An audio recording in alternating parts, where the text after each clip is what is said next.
Apa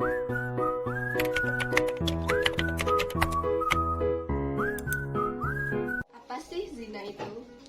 Secara bahasa, zina berasal dari kata zana dan yasni, yaitu hubungan badan antara laki-laki dan perempuan yang sudah balik tanpa adanya ikatan pernikahan yang sah sesuai dengan tuntutan agama Islam.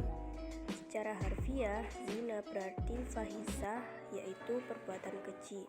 Sedangkan menurut istilah, zina adalah hubungan selayaknya suami istri yang dilakukan oleh seorang perempuan dan laki-laki yang tidak terikat dalam hubungan pernikahan, baik itu dilakukan oleh salah satu atau keduanya yang sudah menikah ataupun belum menikah sama sekali. Hal ini sudah tercantum dalam surat Al-Isra ayat 32.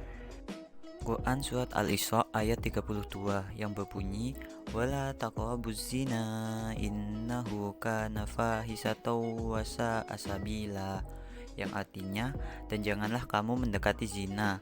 Zina itu sungguh sesuatu perbuatan yang keji dan suatu jalan yang buruk. Lalu apa itu pergaulan bebas? Sedangkan pergaulan bebas dari segi bahasa, pergaulan adalah segi bergaul, sedangkan bebas adalah lepas sama sekali, tidak terhalang, terganggu, dan terbatas sehingga boleh bergerak, berbicara, berbuat, dan sebagainya secara leluasa. Dapat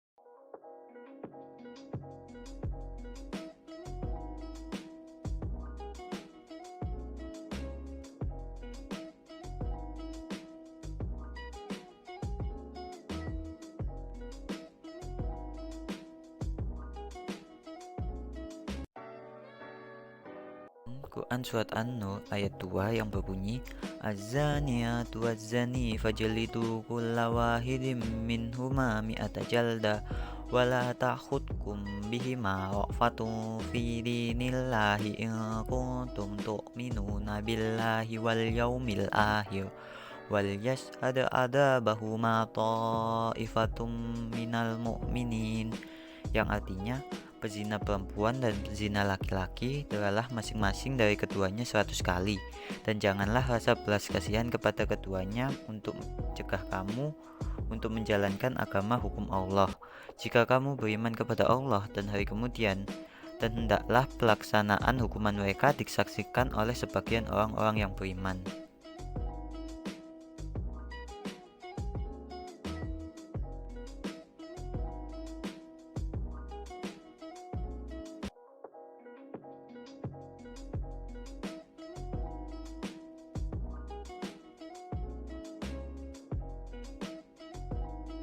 Dalam Islam ada beberapa jenis zina yang perlu diketahui beserta perbedaannya. 1. Alamat. 2. Musan. 3. Ghairu musan. Yang pertama ada zina alaman. Zina alaman dilakukan oleh seseorang menggunakan panca indera.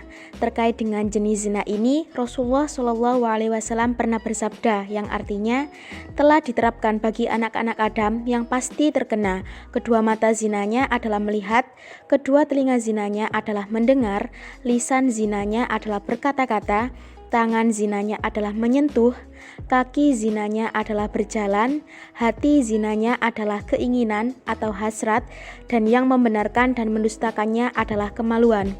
Hadis riwayat Muslim. Berdasarkan hadis di atas, zina alaman dapat dibagi menjadi 4 bagian, yakni yang pertama, zina ain, yaitu zina yang dilakukan oleh mata ketika seseorang memandang lawan jenisnya dengan perasaan senang atau penuh hawa nafsu. Yang kedua, zina qalbi, yaitu zina yang dilakukan oleh hati ketika memikirkan atau menghayalkan lawan jenis dengan perasaan senang dan bahagia. Yang ketiga, zina ucapan atau lisan, yaitu zina yang dilakukan oleh lisan ketika membicarakan lawan jenis yang diikuti dengan perasaan senang. Dan yang keempat adalah zina tangan atau yadin, yaitu zina yang dilakukan oleh tangan.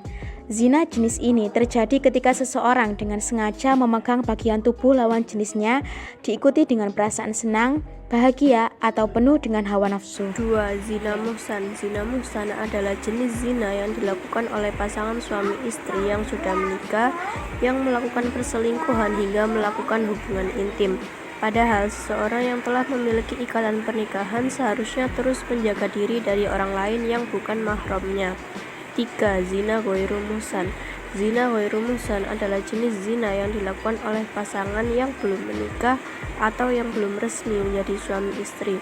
Jenis zina ini perlu dihindari karena pasangan yang belum menikah dapat terhasut godaan dan hawa nafsu sehingga melakukan perbuatan zina.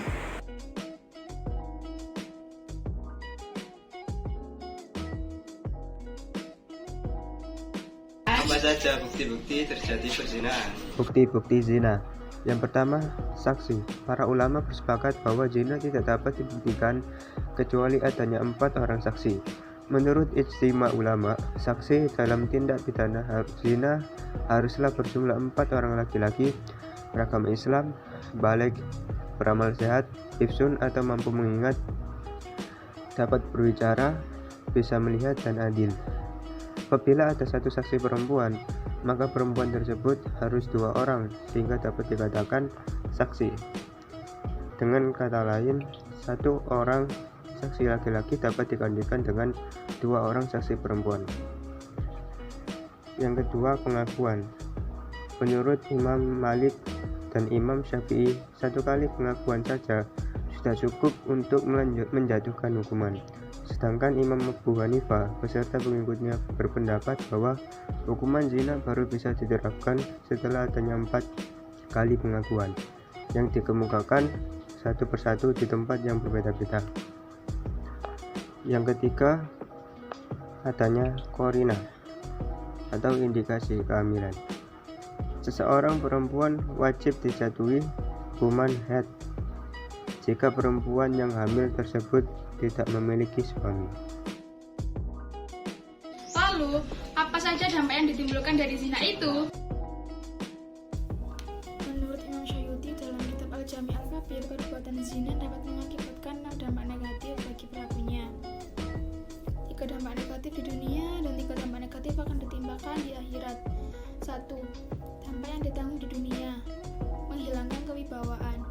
Perilaku zina dapat menghilangkan kehormatan, martabat, dan harga diri di tengah masyarakat. Bahkan bisa dianggap menjijikkan di lingkungan masyarakat, menyebabkan kefakiran. Perilaku zina dapat membawa pelakunya menjadi miskin karena ia selalu mengejar nafsunya dan tidak keberatan untuk mengeluarkan sejumlah biaya untuk memenuhi hasratnya. Memperpendek umur, karena perbuatan zina bisa menyebabkan dirinya terserang penyakit menular yang berbahaya seperti HIV, kanker, penyakit kelamin, dan lain-lainnya yang dapat menyebabkan risiko kematian. 2. Dampak yang akan ditanggung di akhirat: mendapatkan murka Allah Subhanahu wa Ta'ala. Perbuatan zina merupakan dosa yang sangat besar, sehingga para pelakunya akan mendapatkan murka dari Allah Subhanahu wa Ta'ala kelak di akhirat. Mendapatkan hisab buruk. Pada saat yaumul hisab, para pelaku zina akan menyesali perbuatannya. Mereka akan diperlihatkan betapa besar dosa zina yang pernah mereka lakukan. Mendapatkan 10 April 2020, terbukti melakukan zina dengan 2 orang pria. Dia kemudian menjalani eksekusi cambuk 200 kali di halaman belakang Islamic Center Aceh Samin. Sampai 2 kali terkena cambuk al-ghadab.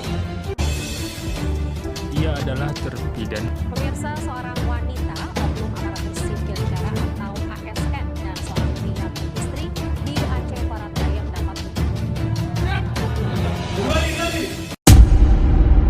Ternyata banyak dari kita, orang-orang dan pemuda-pemudi yang belum mengetahui dampak dari zina, baik itu dampak di dunia maupun dampak di akhirat. Dan berikut adalah cara menghindari perbuatan zina.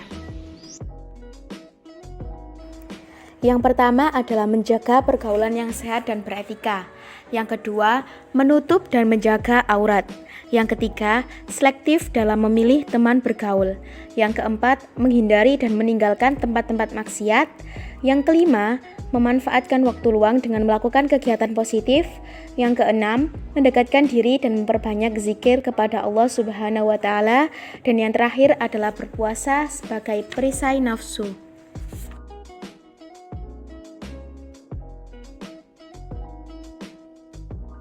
Mengutip dari buku pendidikan agama Islam Akidah Akhlak untuk Madrasah Aliyah kelas 11 tulisan Toto Adidarmo, MA, dan DRS Mulyadi, serta buku tentang bagaimana surga merindukanmu oleh Ustazah Umi Al-Khalil, ada beberapa cara menghindari zina.